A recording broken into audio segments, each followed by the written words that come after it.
بسم اللہ الرحمن الرحیم۔ منگل کے دن زوجہ سید امجد شاہ صاحب اب ناروے کی تدفین ہوئی ہے۔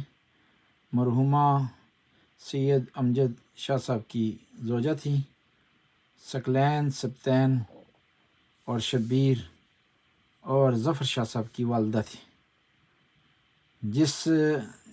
جن کے جنازے میں ایک بہت بڑی تعداد نے شرکت کی، اور تدفین، تجہیز اور تشییع یہ ہوئی ہے ویسبی میں، ناروے کے ایک شہر ویسبی، وہاں ہوئی ہے، جس میں شیعہ اور سنی بڑی کثیر تعداد میں شیعہ اور سنی نے شرکت کی ہے۔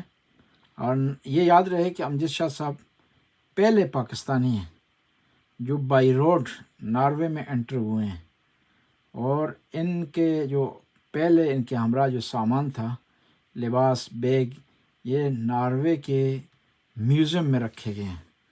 خداوند تعالیٰ مرحومہ کے درجات کو بلند فرمائے، لواحقین کو صبر کرنے کی توفیق عطا فرمائے، اور اس عظیم سانحے پر دیگر اقارب کو بھی خدایا صبر جمیل عطا فرمائے، اور صبر جمیل پر انہیں اجر عظیم عطا فرمائے۔